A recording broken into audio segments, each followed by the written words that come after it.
Welcome to Market Buzz. I'm Greg Schnell, the Canadian technician and host of the Market Buzz. Each show, we do a deep dive into different industry groups using weekly charts to see what is happening on a long timeline.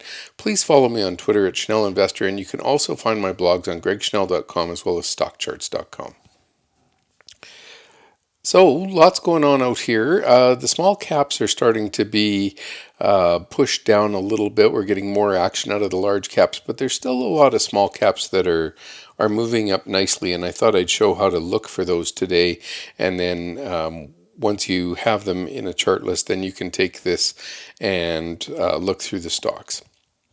So for our agenda, we're going to cover off the indexes trying to work higher, and there's a subtle rally so far going on this week. The unknown small caps are still performing well, and so we don't want to throw those away or forget to look at them, but we'll cover that off. So my new website is open. I now have a second CMT on the site working with me. His name is Dwight Galusha. He does, together we're doing videos, newsletters, and training courses on charting. If you're looking at what we offer, it's award-winning technical analysis, a weekly newsletter, weekly video, monthly recorded conference call, trade setups. We put out 5 a day. And there's, again, like I said before, 2 of us working on the site, and that started in May. So hopefully you get a chance to go over there and take a look. There's a monthly option for $79 a month just to try it and see if there's anything in there for you. Okay, let's go to Safari. What I want to talk about, these are the small caps, and this is an example of some of the acceleration you see on these. So we're going to jump into this in a little bit. I want to cover off the indexes first, and there's a specific reason that I want to do that. So today, finishing Tuesday, what we saw was we had a horizontal trend line here for the NASDAQ 100, and you can see we were trying to break through it. So we gapped up through it and spent the day trying to go higher, but really didn't do very well at that. They gave it all back late in the day, and this is a 60-minute chart. But the big question is, can we hold this breakout? One of the things that we find is as the market works its way higher and starts to lose its momentum, as these crests come and go, we want to just keep checking and see how they do. So you can see we were trying to get through this high on Friday, tried to get through it on the Monday, and then Tuesday pushed through it and then came back. So, and Wednesday's interesting to see if we can just hold up here, or do we end up pulling back and having another drop like we had a couple of weeks ago. That one was a little out of character. So whenever I look at the markets, those are the things that I'm trying to watch for, is just how we get through prior highs. And when we go and look at the S&P 500, and again, let me show you a couple of different ways to do that. So you can go to the main homepage, and then we click on the S&P 500. And that puts the S&P 500 chart in here. And then what we want to do is look at that. We want to just go in. This is a daily chart. And there's some important information here. So we had a big gap here, and then we gapped up and we made this what we call island high, and then it fell apart and came down and now tested. And you can see we just keep bouncing up against this 3155 level. And we've been doing it for a week or so now, just trying to get through it, and there doesn't seem to be enough momentum. One of the things I like to do, and this is a 10-minute chart, but even on our 60-minute chart, if we just add a few pages or days to it here, let's just go back a few more. And the point I want to make is see how much momentum we had on this hill. Well, the problem is we haven't really turned back higher. We're just kind of holding here. And so we want to watch and see if there's enough momentum, or as if the market's going to start to correct here. So it's a little bit more tricky than just trying to follow it on a bigger scale. This island high so far just sits out, and what we want to watch for is just see, can we get back through that? Now again, the NASDAQ made it through and then didn't really perform that well, but the S&P still couldn't get back last week's highs and then fell apart, let alone the prior week's highs. So a little bit difference in the index, and we're starting to see that in a big way. And again, the other thing that we'd look for, obviously, is the fact that we have this divergence. So if let's say, as an example, we got up a little bit higher and contest this 3225 level, then what we'd want to watch for is does our momentum start to increase a lot, or does it just stay flat? So as we get there, we just don't have a lot of momentum, and then basically the market starts to drift lower. So all of those are simple little things that we can do to just keep ourselves aware of the different changes in trend. With that, let's go back to the home page. And one of the things that I pointed out in my newsletter on the weekend was that the Toronto stock market, what we would look for is to see, is it failing before the U.S. market? And usually why that's important is because we see weaker markets start to break lower, and as they start to drift lower, then normally the S&P doesn't have to follow, but that would be a good perspective to watch for, is if we're starting to see weaker markets break down, will the bigger markets break down? We don't usually see the strongest one break down first. So these are all different things. And again, here's the small cap market. And if we go look at this, you can see the highs that we had way back here. Again, this is a 10-minute chart, but the high we had way back here around the 8th of June is now breaking lower, and we continue to make lower highs here. So this is looking weaker, and we can draw a trend line across these PPOs here, and it looks like this, if this was going to start to fail, that would be a little more concerning. Here it is on the daily view. What we see is, again, we were holding up here above the 200-day moving average, fell below it, and now we've tested it from below but haven't been able to get back above. So it doesn't mean it's bad, it just means that we don't have the strength yet to do that. This is what it looks like on a weekly chart, and again, it's the small caps we're going to cover today. So there's a real zone of resistance in here. If we just click on this chart, let's call it 900 if we just draw a line there.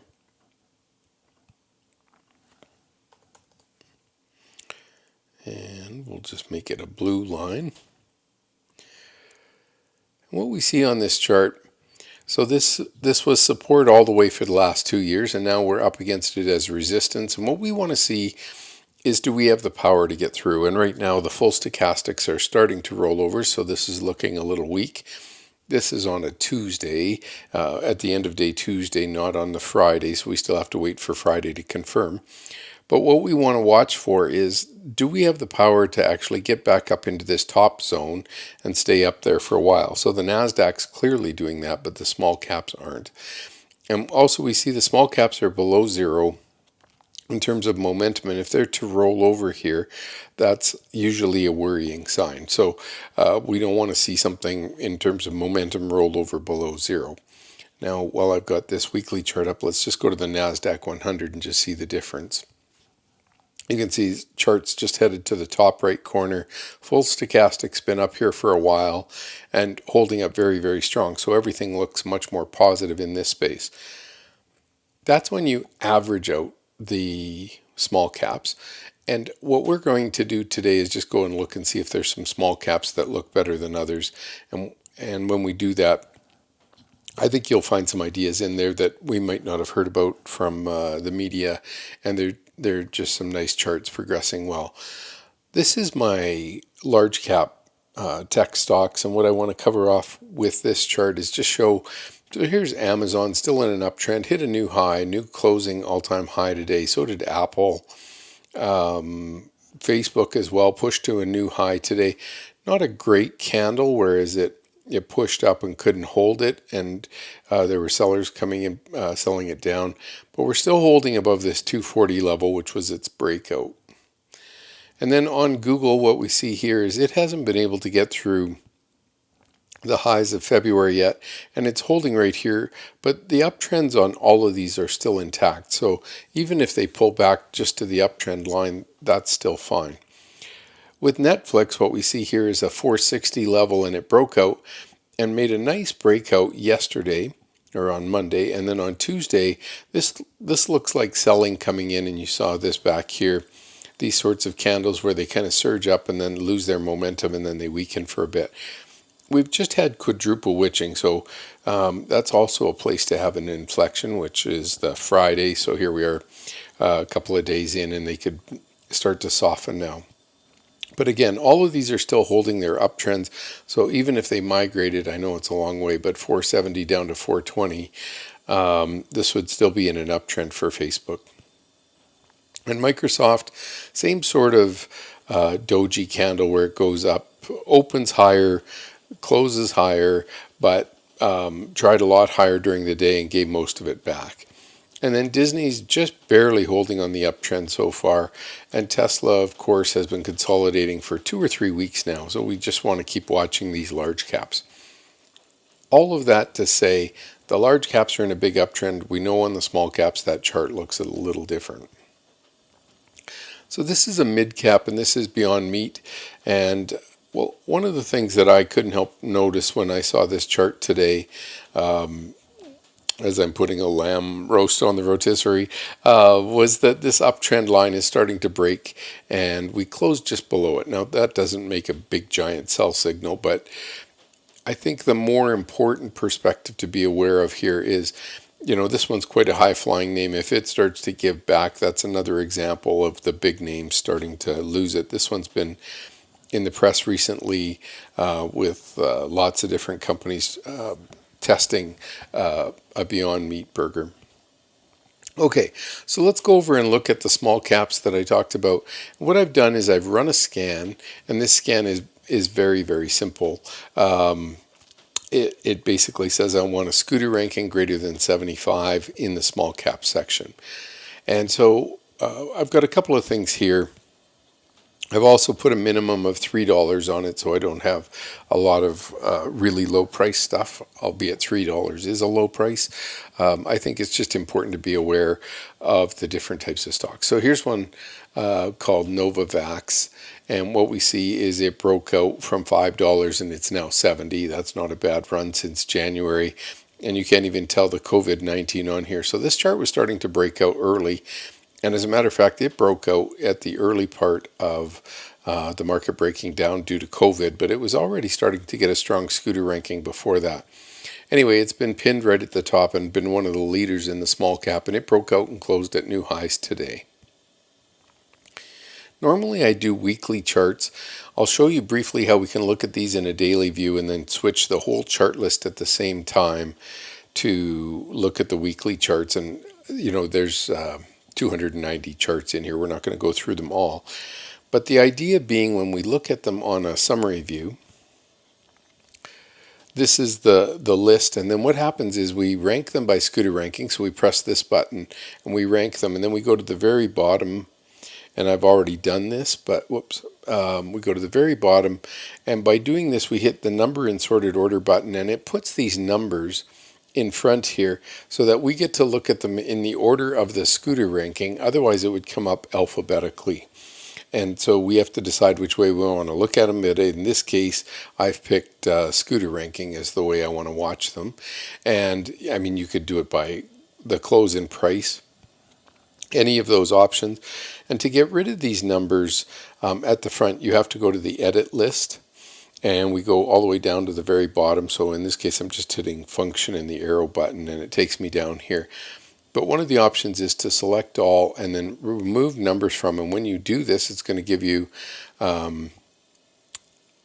it's going to ask you if you want to take them off. But it's going to take off these 4-digit numbers in front of everything and just leave the regular ticker symbols.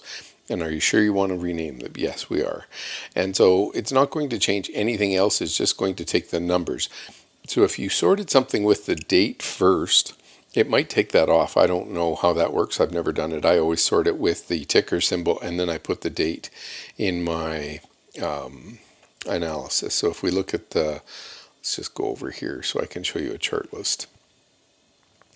So in this chart list, when I list them off, let's just zoom in here, go down here, and now when I list these off, what you can see is I always put the ticker symbol first and then the date. So this is 2020, the month of May, 05, and then 25.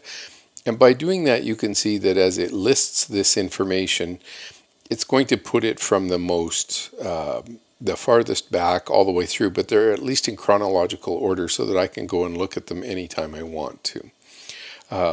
So anyway, I would encourage you to think about the naming convention for your charts, but that's how I do it. At this point, I've just run a scan, so I don't have them all named and labeled with dates and everything. Again, what we want to do is we don't want to just look at them alphabetically, right? So that would be just kind of a random event, and we wouldn't be able to have the strongest stocks first. So in order to get the strongest stocks first, we want to go into the summary mode. So we hit View All, select one of the View All options, and then we're going to rank it by scooter ranking, and then we're going to go to the very bottom. And again, you have to be in summary mode for this and edit mode to get rid of the numbers. And the reason that there's two different reasons there. One is editing, you're actually changing the naming on the chart, but there is no other option on that page, so you can't sort it while you're there. So you have to get back into this summary view, and then if you wanted to sort it by sector or sort it by industry group or any of those, you would just turn these on, and then you would click on that column. In this case, we're going to click on the scooter ranking, and I want the best ones first, and then with that, we scoot down to the bottom of the page, again, function and the right arrow key, and that takes us down here, and we say number in sorted order, and it says the current sort order will be kept. And so we've got this, and now we've got them all in that order. So once I have the chart here, and let's just say this is my daily setup, and it's my number one, so I have all these different views of charts. What did I do there? I have all these different views of charts. This is my default view, is my daily, but I also like to look at things on a weekly. So if you wanted these charts to be in a different one, so here I have a 60-minute, here I have a weekly, I have a 5-minute, I have a 30-minute, I've got a blog, shape of the chart for when I write a blog. So all of these are different settings that you can predefine, and those are called chart styles. And then from this chart style, what I want to do, in this case, my default is daily, but I actually want to look at them on weekly. And if that was the case, I'd just click that button and that would work. And we can do a whole show on how to set up buttons and chart styles. But the more important perspective for you is, what is your timeline? And if you're interested on weekly charts, this one moved above zero quite a while ago, and it's been holding up nicely, and it continues to accelerate. Nothing wrong with this chart. If we wanted all of the charts in the list to look like the one we've got, so whatever, let's just say that we liked all of these settings. We wanted the header, and on the header it tells you the scooter ranking is small cap. Now we don't really need to know that. Lots of the small caps won't pay dividends, so sometimes that's helpful to know. But what we can do down here, we can turn off this full quote, and by doing that, that's going to change the height of the page, and so that makes each one of these panels a little higher. Now, the chart is trending up here. This is good. Let's just say that we like that information, and what we want to do now is we want to apply that style to all the charts in the list. It says, are you sure you wish to apply the current style to all the charts? And I say, okay. And then, do you want to change the period setting? Because the problem is my monthly chart the daily chart I had 18 months of data. This has 5 years of data, and it might be 3 months or 3 years or whatever data period you want. But what it's asking here is, if you're going to change the chart's period, so we're going to change it from 18 months to 5 years, it's going to erase any annotations, any trend lines or whatever. So you only probably want to do this on your scan lists, not so much on let's say your industry lists where you've drawn a whole bunch of trend lines and you'd like them still to be there. Those will get evaporated or erased when we go forward. So now I've got the chart set up, and briefly we're going to jump into view all mode here.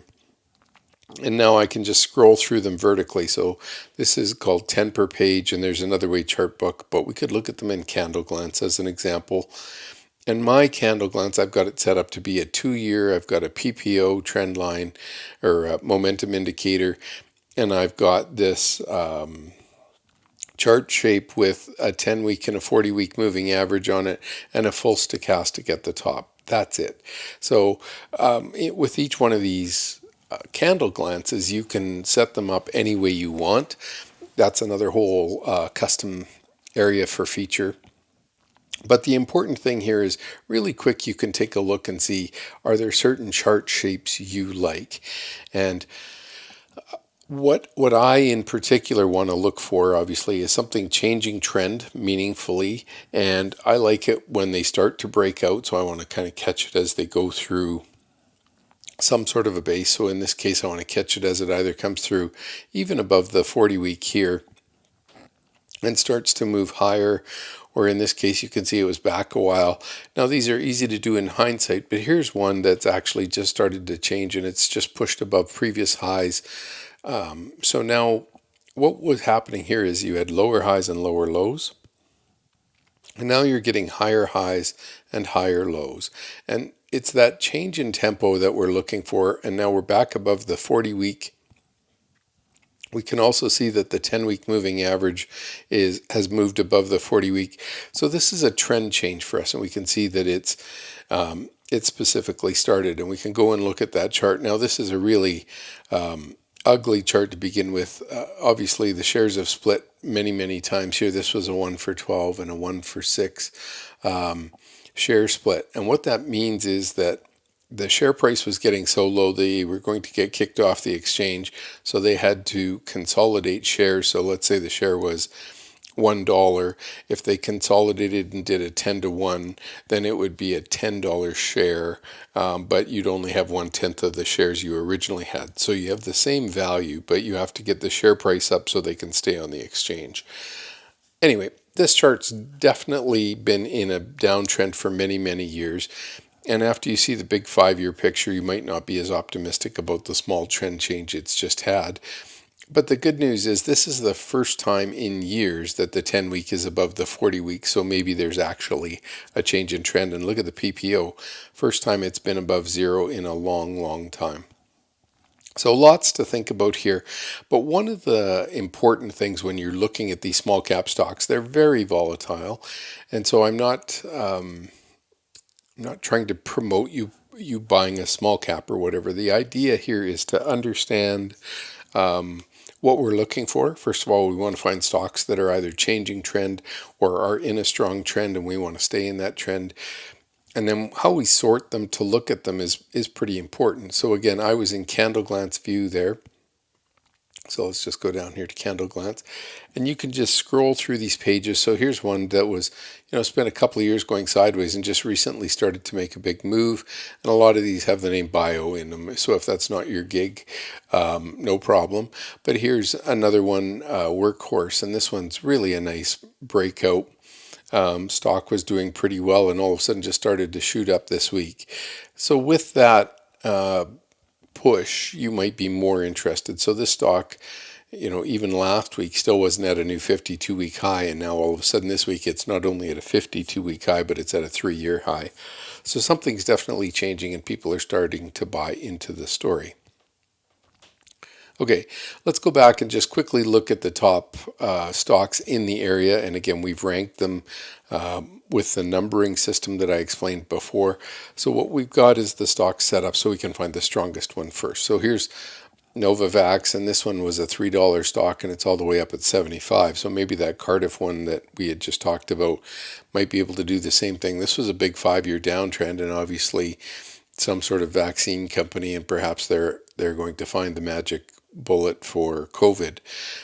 Here's Veritone, and this one was in a big downtrend and all of a sudden reversed, and you can see the 10-week is above the 40-week, and it just continues to stretch out every week, so there must be something going on nice there.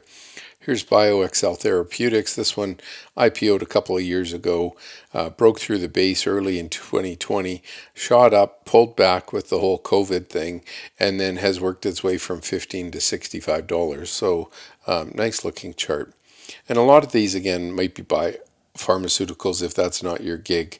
You could sort them by industry group and then just not look through the biotech ones as an example if that was something you didn't want to participate in.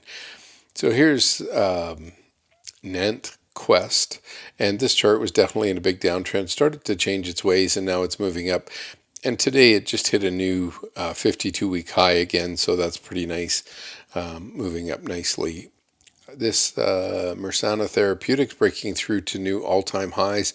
Wouldn't take much, a little bit more push, and you're there. Nautilus Group, this might be home fitness equipment or something. It wasn't doing very well, but all of a sudden there's a reason for people to be buying home fitness, and it's taken off. Altimmune, again, a company with immune system in its name, probably does pretty well right now. Overstock, a lot of shopping from home. And here's Nant Health. And again, you're in a big downtrend. All of a sudden you get at least a 10-week crossing above the 40-week, starting to break out. At this point, it starts to make a new 52-week high. That's the reason people scan for them. Comes back down, touches the 40-week during the COVID experience, and then takes off to the upside. Pretty positive looking chart. And here's Vapotherm, IPO'd less than 2 years ago, but literally off to the races now with a big giant uptrend. Scooter ranking one of the strongest stocks out there. Again, these are very volatile. It could, this pullback here was from 30 to 22 and back to the moon. So this was May, and here in June, it's taken right off again. So quite a volatile area. But I think more importantly, when you're looking at these names, you want to commit a small portion of your portfolio. You could go and do the whole research behind them. Again, I think it's more important what the investor thinks of these than what an individual financial report or biotech report. They're always going to have a story that's different. And I think one of the things that the chart tells us is what people are actually doing with their money with the stock, as opposed to just what the CEO story is, and is that person a very good salesperson of their path for the future. So here's Translate Bio, big move today or this week from 14 to 26. You can get by on that kind of return in a couple of days. Here's Zynex, and this chart's been trending up nicely for years. Nothing wrong with it sitting at $24. Could continue to look that way. Here's the Cardiff one, and again, we're very early in this story. If this was actually going to break out here, can you go from $3 back to $300? That sounds like a little bit of a stretch, but let's focus on just getting the chart starting to move in the upward direction. And Surface Oncology, again, you'll notice a lot of these small caps are biotechs, but I think there's also something else to be aware of, and that would be to go research the Scooter ranking for the bottom 25%. And the reason to do that is just to get a feel for how fast they drop, because these things move quickly both ways. I like this one because it's got at least a 3-year uptrend and continues to work its way higher. Macrogenetics, this one's very close to breaking out to new 4 or 5 year highs. That's really nice. Quidel, this one recently shot up and doing quite nicely. Wow, what a move. $60 to $220. And Genmark Diagnostics, this one, again, we're only looking at the best ones. If we go look in the middle of the pack here, we're going to see some different chart shapes. So this one here is just starting to break out from a big 2-year base. Love that. Anytime you get those breakouts, that's kind of what this one did here, and you start to see them move higher. So anyway, that's just one way to go about looking at it. Again, as all we scanned for was the Scooter ranking above 75, and just started to go in and filter and try to find some ideas. So thanks for taking the time to join me on Market Buzz. Market Buzz airs Wednesdays at 10:30 a.m. Eastern. You can also see the recording on the StockCharts TV YouTube page. And I've also posted a link on my on my website for that as well. So thanks for joining me. Trade well and stay safe out there. Hopefully you've enjoyed the show. If so, make a comment below. Thanks, everybody. Bye-bye. Hey, Grayson Rose here with StockCharts. Thank you so much for watching. I hope you enjoyed that video. If you did, consider giving it a like down below, maybe leave us a comment, and if you're new to the channel, you can subscribe at the link up above. We're gonna bring you daily content from an incredible collection of technical analysts and financial experts.